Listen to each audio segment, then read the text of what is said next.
What's up, guys? We're back with another episode of the Brutal Optimist Podcast. I'm your host, Dr. Chris Park. Today I've got a special guest, a good friend of mine, Jason Jaggers, is on the show. We're going to talk about life and Jiu Jitsu and whatever else comes natural. Jason, why don't you tell us a little bit about yourself? Born and raised in North Mississippi. Went to Pontotoc High School. Worked for a medical equipment company for about 13 years. Went back to college, got a bachelor's in psychology, and then did counseling for about 3 years, and then bought a furniture store. That's about it. Nice. Yeah. Where did you get your bachelor's? Ole Miss. Ole Miss, okay. We'll let that one go, I guess. I did get my degree from Mississippi State. It's all I could get into. I think they're... It's the only one they let me. Yeah. It's a good school, good school. You know, I broke my dad's heart because my dad went to Ole Miss, and he always thought I would follow in his footsteps, but I had to follow a girl in Mississippi State. That's right, I know it. So, all right, so, you know, I've got a lot of different viewers. So the people who watch the YouTube channel are a little bit different than the people who listen to the podcast and different than the people who read the blog. And talk a lot about Jiu Jitsu and things like that. And I actually got started with Jiu Jitsu because of you. Because you were always, you know, we would have lunch together, you know, every week, Jason and a couple other friends of ours, and he would talk about how he was training Jiu Jitsu and how much fun it was. And really made me want to do it. And I kind of thought about it for a long time, but I was always too scared to get started. So tell me a little bit about how you got started with Jiu Jitsu, kind of what got you, you know, just pushed you into it. I mean, as a lot of people these days, I heard about it on tons of podcasts. Everyone was doing it. I watched UFC. I really enjoyed the UFC, and I thought I could do that. And then as guys, we all have that Charles Bronson mentality of, you know, you think if you get in a situation, I'm going to do this and do that. And once you know, step onto a mat and another man is handling you and there's nothing you can do about it, you feel it damps your ego. Yeah. And I really enjoyed that part of it. And I have a tendency to evangelize everything that I do, and it's a problem. So if I enjoy something, I try to get everybody to do it. I talk about it all the time, and I'm trying to get better at that. But no, it's one of the key things that I've ever done in my life, that I view everything through that prism now. Mm-hmm. I use it. It solves problems. I use it as, you know, pretty much it's probably the blueprint for how I solve most problems and how I live my life in general. It does seem to be addictive in itself, doesn't it? It is a drug. Yeah. It is. It is a drug. Did you grow up being athletic? No, not at all. The opposite. I mean, I played football a little bit in the 9th grade, and then after that, literally nothing. And then I got a desk job, and that made it worse. I gained a ton of weight. I got to like 338. Really? Yeah, the day I stepped on the mat, I was 280. And, yeah, that was 2 years ago. 2 years ago. And I was like 215 this morning, 211, somewhere in that ballpark where I live right now. How long have you been training? Just 2 years and 2 years, 2 months now. Okay, so that's a lot of weight lost in a yeah. Like, was it just from jiu-jitsu? Were you doing other things? No, I through my life, I've been on every diet known to man. I've been on, you name it, I've done it. If you write a book, I probably read it. Mm-hmm. And then one day I just decided there was a guy named Dr. Furman who I no longer follow, but he had a whole thing about it was veganism and plant-based, and he was one of the first people that really advocated veganism. And I did it for a year. I mean, religiously for a year. Yeah. That was the hardest thing I've ever done. And I tell everybody, don't do it. It's the worst way to live. You can't be sociable and eat like that. Mm-hmm. It's near impossible. But yeah, I mean, you'll lose weight though very quickly. You'll get down to you'll lose probably about, in 6 months you can lose 40 plus pounds or better. Yeah. And it just keeps going, and then you get to equal. But then I started running because of your wife. Your wife started me running. Because for some reason I thought she ran in high school, and I saw when Facebook first came around, I thought, you know, I'm gonna I'm going to start following everybody, and I started following her, and she posted, I think she just had a baby. I don't know which one of your 10, but one of them, she had just posted that she was going to go running with other people. And I'm like, I could do that. Mm-hmm. And then I started thinking about running, and then I started running, and I still run. I enjoy that. That's a passion that I hope I can keep doing. Yeah. Yeah. Do you how many miles do you log a week? 12 a week. 12 a week? Minimum of 12 a week, yeah. Which is hard sometimes. Like, you doing like several short runs with a long run, or 3 how do you miles do at it? a whack. I can do 3 miles. I try to do that. Some Saturdays or Sundays I can do 12, depending on whether and how I feel. Yeah. So I may have to do them all at one time. Yeah. 12 is about the furthest that I can do. Gotcha. In one whack. Have you ever competed in like a half marathon or any? I've done a couple of halves and a whole.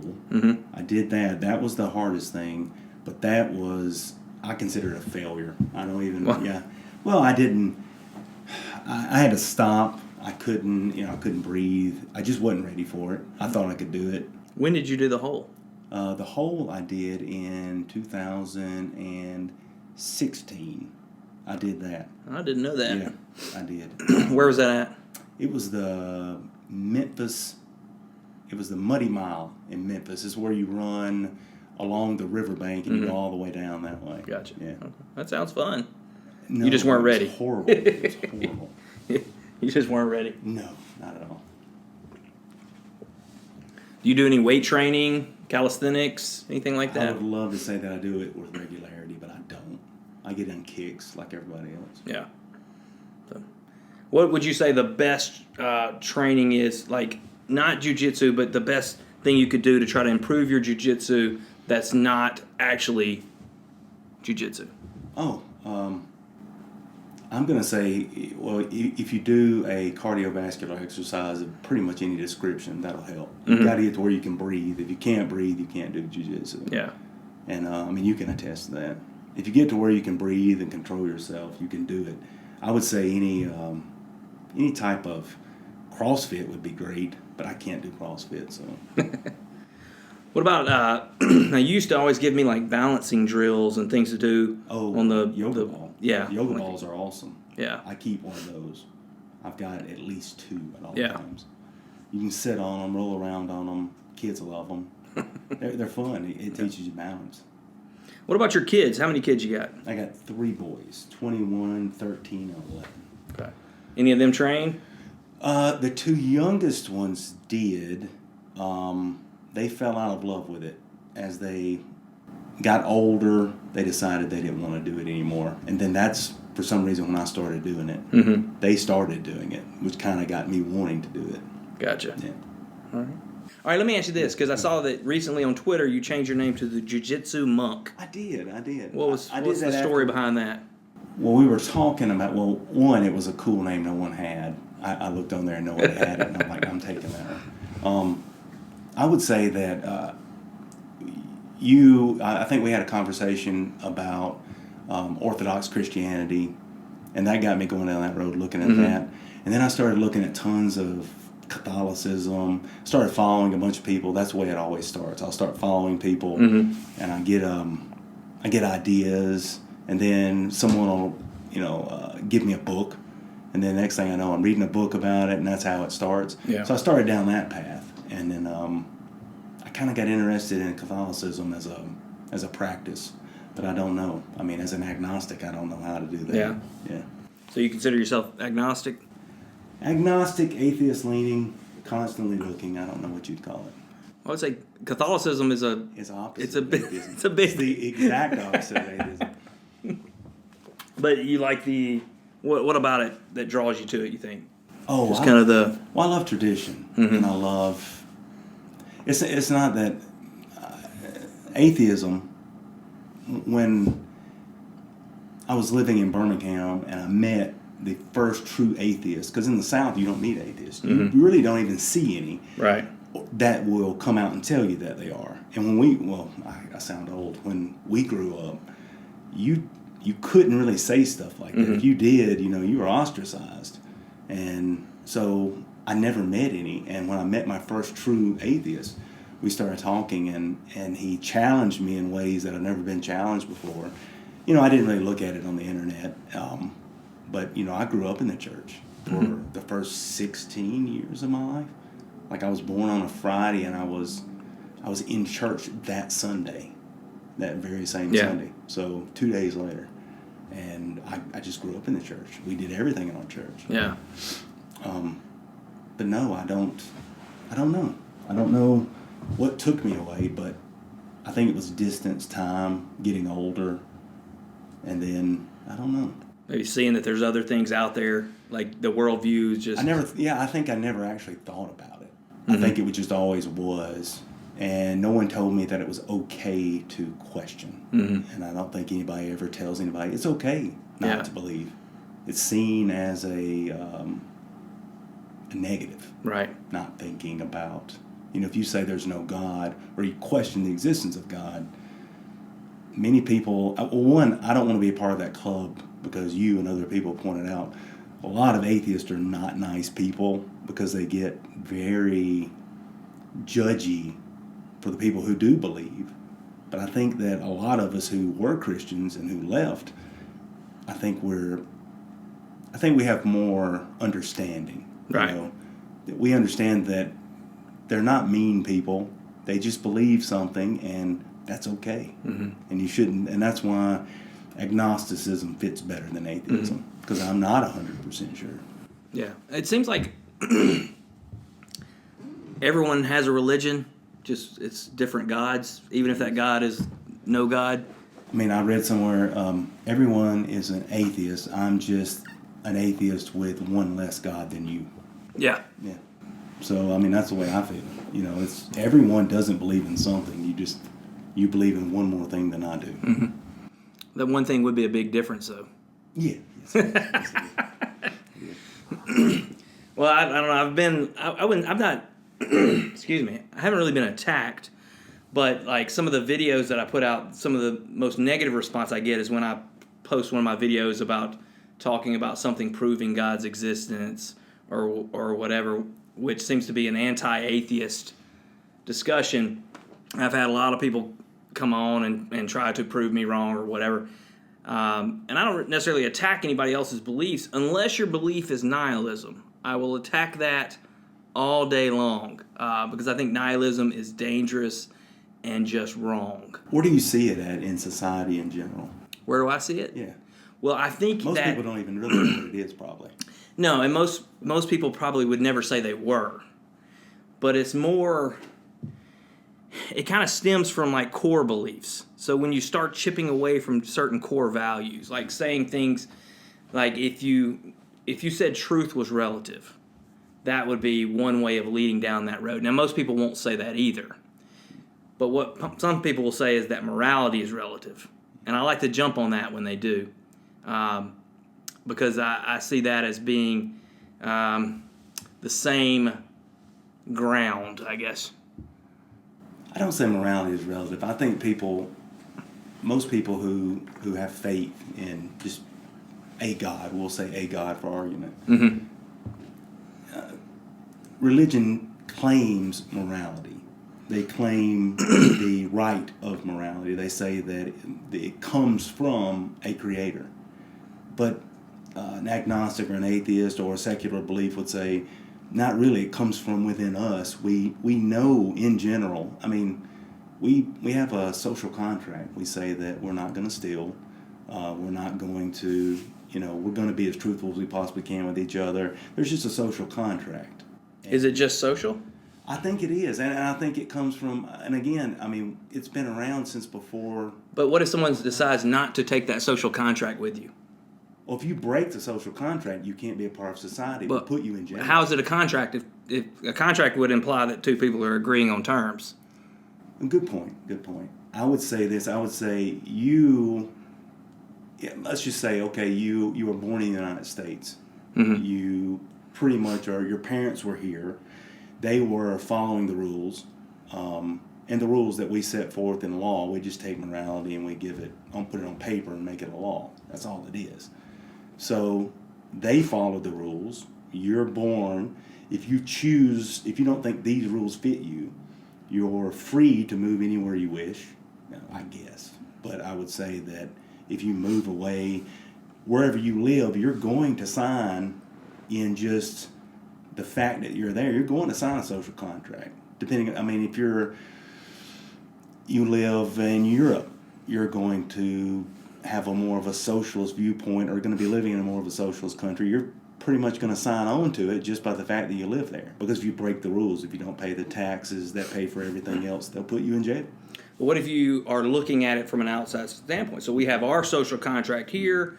Jeff Epstein has his social contract on his little island. Yes. Who are we to judge their contract and say that it's wrong? I say that I think humans have already, we've already said what we think is wrong. I think that deep down we know that consent. I think we all pretty much say, now we can argue what. But what about those people who don't say that? Again, they either have to go find their own island, mm-hmm. or because if you do it here, the same thing happens to you that happens to other people. You get put in jail. You get prosecuted for breaking the rules. So you think only if there's punishment is there right or wrong? I don't. I think that you will be punished for breaking those. Example: you can adultery. We said socially, we say adultery is wrong. We say it's wrong. We say it because if you cheat, it is grounds for divorce. You can break your family up. But it's not really a law saying that if you cheat on your wife, you're going to go to jail. It's kind of just we just kind of said that that's just how we're going to live life. Mm-hmm. So that's one that there's not a law saying that you can't do it, but there are ramifications. You lose your family, you lose your, you can lose half your stuff.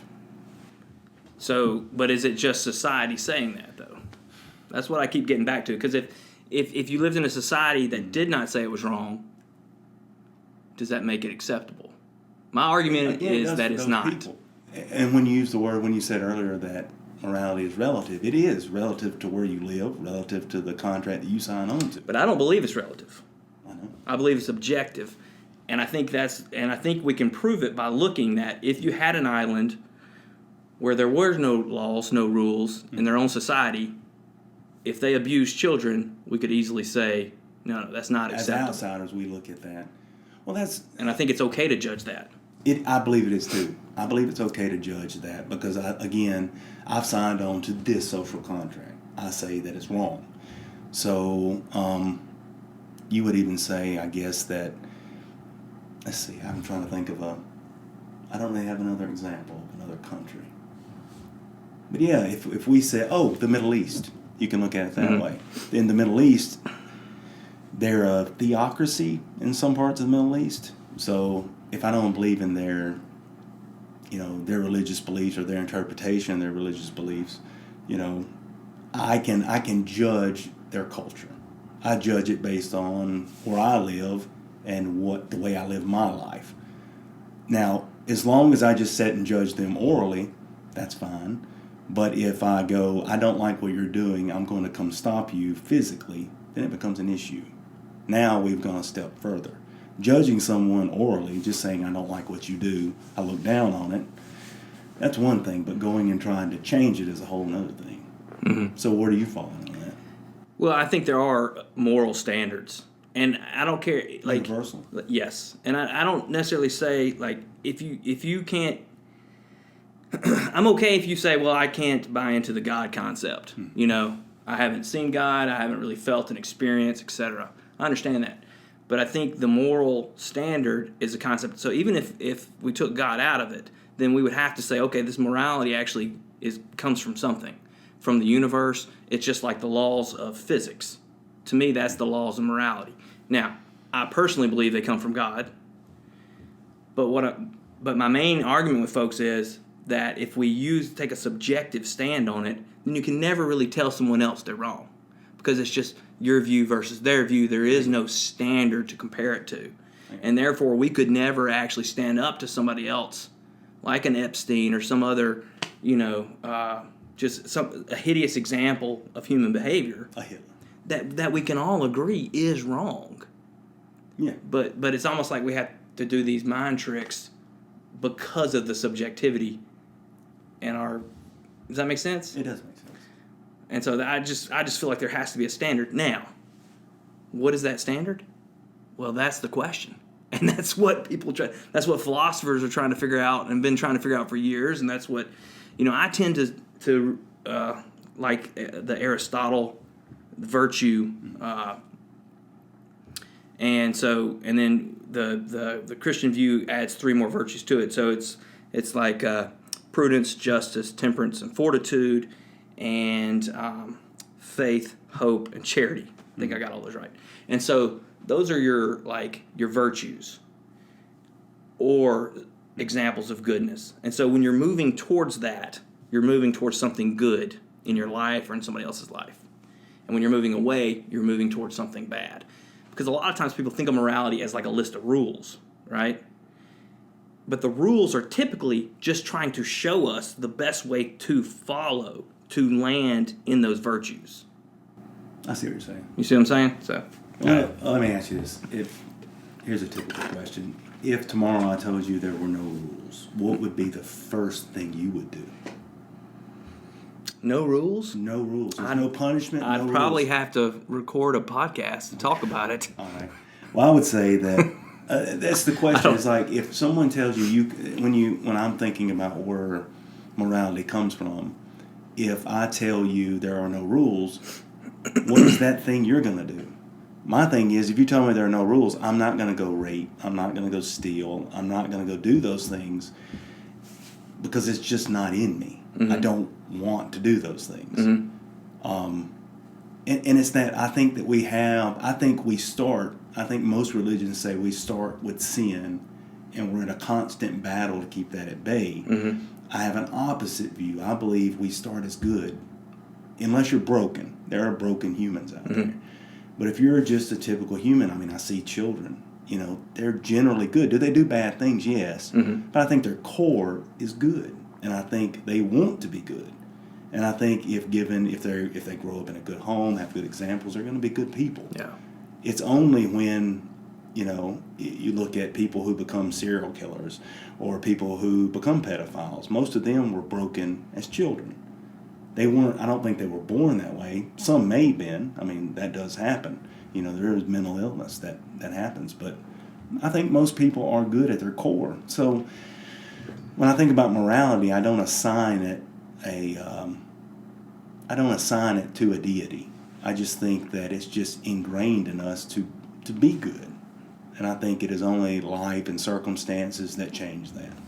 I think that's beautiful. I think you just described Christianity. Because Christianity teaches everyone is born in the image of God, so they are born good.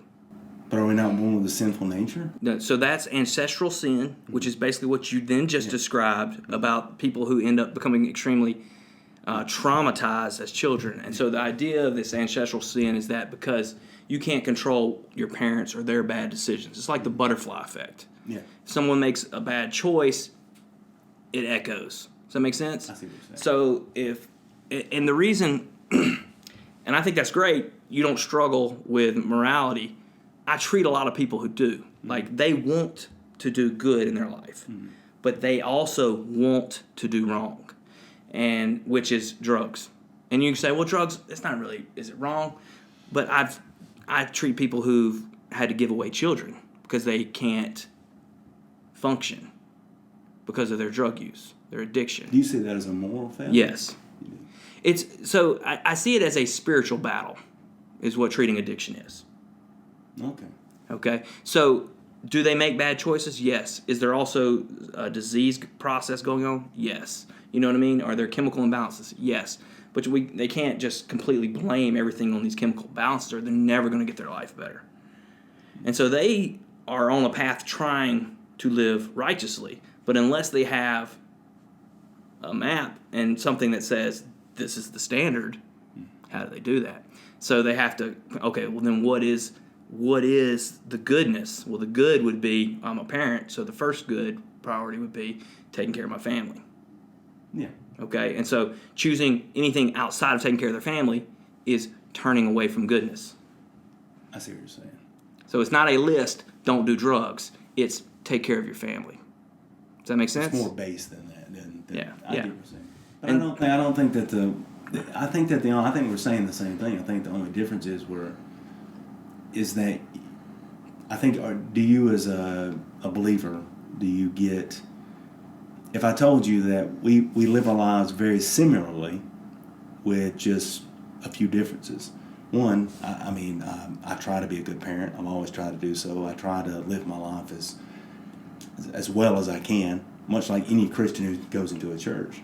But at the same time, it's that second part. It's that the deity part. That's the part I have problems with. That's the tricky part. Yeah, that is for sure. Yeah. But I think we live our lives very similarly. It's just that I struggle with. I have an addictive personality. I think I do anyway. I've self-diagnosed. But as that, I just live my life through rules that I impose on myself. You talk about Jiu Jitsu. I require myself to train a minimum of once a week. Yeah. And if toward the end of the week I haven't done it, I will call somebody and say, well, you want to roll, just so we can go do it. So you see where the benefit of ritual and discipline really helps you in your life. You have to have that. And that's why, if you look at any self-help guru, you look at anybody, you look at your Cardonis, you look at your Robbins, you look at your anybody, they boil down, and basically, we joke around all the time about, the secret to success is to do more, better. Are you doing more? I am. Well, then just do better. Yeah.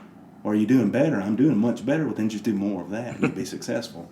And I think that if you listen to like your Jaggers, it's a very, his brand, everybody has their own brand. His brand of self-help is, basically discipline, very regimented discipline, getting up at the same time every day, doing the same task, working out, tackling those things that you find difficult. And those are all great life skills. But again, I think you can live a life like that outside of a faith. That's my only problem. My only problem is I want to believe. I struggle with the existence of a deity. The other stuff I don't have a problem with. The living by the rules, the giving thanks. I struggle with that as an agnostic because I want to give thanks to what I just don't know. Yeah, I think that's the problem. Yeah, I agree with you. I think we do, we're kind of on the same page. Another thing that I always talk about, though, is that I'm not saying someone has to have the same faith as me, but there are definitely faiths that are better than others. Yeah. So, I'll judge. So there's religions that are not necessarily good, right? They are. Unless Heaven's Gate got it right. Did they? I don't think so. We missed the ship. We did. I don't know when the next comet comes by. But, you know what I'm saying? So there is a hierarchy here. And so, which makes me think there has to be one that's at the top of the hierarchy. Now, I've often thought that, if God just wanted it obvious, then it would be obvious. So sometimes I think that maybe the searching for it is part of it. Like everybody is living within God's divine plan. And I know you don't necessarily believe in God yet, but I think that just because it's not obvious doesn't mean there's not something that's real. Does that make sense? Oh, no, I see what you're saying. I think that we have in us the want, the desire to have a deity. We want something to give thanks to. We always have. Since before there was a society. There were gods before the Judeo-Christian God. There were gods during the same time period. They're just, we want to do that. Yeah. We have a need for it. But I think the mistake comes in mistaking something that we want to being something that is real. Yeah. I think that's the problem. We have a pretty sizable Catholic, contingent here. Yeah. But really, I can't say that I knew one growing up. Yeah, it's like, yeah, exactly. Or people just think, well, that's Christianity for Hispanics. You know what I mean? Yeah. Without really understanding the history. But when I started teaching this Sunday school class, I was researching a lot of early Christianity. And when you do that, you find out, oh, they were all Catholic. Yeah. and then when it was really, I was reading about Joan of Arc. And that's what blew my mind. We don't have time to talk about her today, but she's got a very cool story, just fascinating. And that even, I don't know, for some reason that has pulled at me ever since. When I went back to college, I had to take a lot of history classes, and I took a religious history class, and learning about early Catholic churches, and then when we got into the Reformation, when we got into Martin Luther, and you started talking about how the church treated him. I think that is the most. He both single-handedly democratized faith across Europe and the United States later on, and also he is still today. I think he will be the destruction. I think what he did will be the destruction of faith as we know it. I think that's a very interesting point, and I don't know that you're wrong. You look at you're basically, you worship at a Baptist church. Mm-hmm. How many churches are in Pontotoc Ballpark? I would say 1,000. You wouldn't be far off, probably.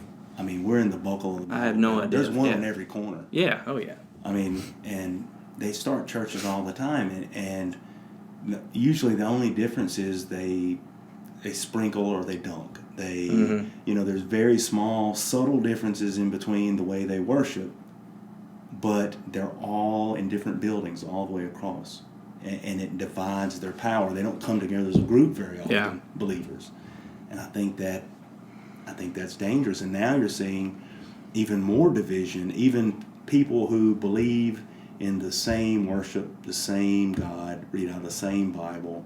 If you ask them 20 questions, theologically they would answer 19 out of the 20 the same. The only difference is there's just worship differences. Yeah. I've been looking on Twitter, and a friend of mine posted it's a Baptist or a fundamentalist Christian. It's little clips of sermons now that everybody's putting their stuff online. And you see all these churches, and they're all very traditional, and they talk about the hippie churches, the ones who let you drink coffee in the sanctuary. The preacher walks around with a lapel mic, and he walks around with nothing but a stool and a bottle of water. They hate that, and I think I see division there, and I see people are deconstructing Christianity. They're beginning to bring more into it. They're studying. Like yourself, you study a lot of faiths, and it informs what you call your personal faith, your personal path. And I think I don't think it's bad, but I think that it's dangerous, because the more that happens, it tells me that it's just a lens that you view the world through, and you can change it whenever you wish. And if you can change it whenever you wish, then are there really any rules? If there are no rules, does anything matter? And if nothing matters, nihilism. We're back to nihilism. Which is no way to live your life. I guess you're right about that. Because it's illogical. It is illogical to a point, but it's not. Think of let's just think it's illogical completely. Just think about it. Are you going to say that your kids' lives don't matter? They do matter. They do matter. Thank you. That's all you need is for one thing to matter to make the entire nihilistic philosophy null and void. Only one. That's all. Okay? Because if nihilism says nothing matters, then you have to even say, well, does that statement even matter? I'll ask you this. If someone comes up to you and they say, I'm going through the toughest time I've ever gone through. And people come to me every week with that. So yeah, go ahead. I'm going through pain currently. And you've probably given this speech a chameleon times. You'll say things like, it's just a season. This is only a season. You will get through this. You'll make it through this. In a year, you won't even remember this. This is going to be it's a negative now. Try to stay positive. Look at this as just temporary. Basically what you're saying is nothing doesn't really matter. That over, time will heal all wounds. Basically what that means is that in time it won't matter. And I think... No, you're saying in time it'll heal. In time it'll heal, but in time the situation won't matter. Your feelings currently won't matter. Yeah, but see that's the difference. That's not really nihilism. What is that? But nihilism is just that there's nothing that has any purpose or value in life. There is no purpose to life. I would have to study this much more. That's all right. Yeah. All right. Let's see. How long have we been talking now? 20 minutes. We've had a good conversation, man. So, all right. So what's your goals for 2020? Anything major? I've got a couple. I'm trying to... at first, I come out with I was going to do a triathlon.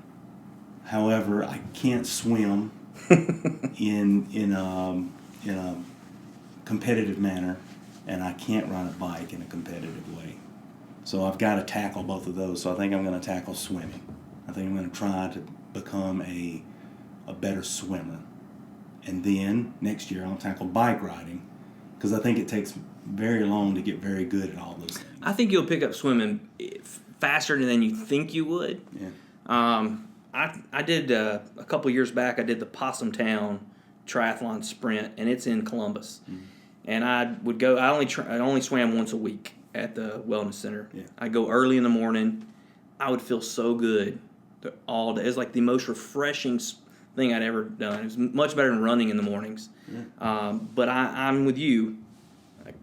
It made me nervous because the triathlon I did was out like in this lake, and it wasn't very. I can't remember how long the swim was. It wasn't very far, but everyone said, don't at the very beginning.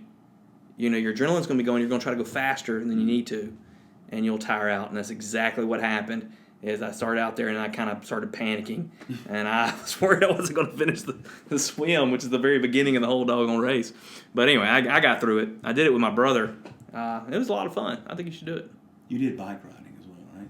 Yeah, I mean we did the whole tri. You still bike ride? Just in season, so not during the winter. Oh. So come spring, I'll start getting on the bike some more. That's the thing I'm going to do last, because I don't like riding a bike. Yeah. I don't enjoy that. I can run. I can swim, but I tried to swim laps, and I did not do very well. Yeah. The problem is there's just so much stuff you want to do. Like I want to keep doing Jiu Jitsu. I want to keep lifting weights. It is hard. So then when you throw another sport in there, it's tough. Well, things begin to slide off. I mean, I got another friend of mine told me that he said, I'm not going to do things that don't bring me joy now. And he's like, if I don't want to do it now, I'm just not going to do it.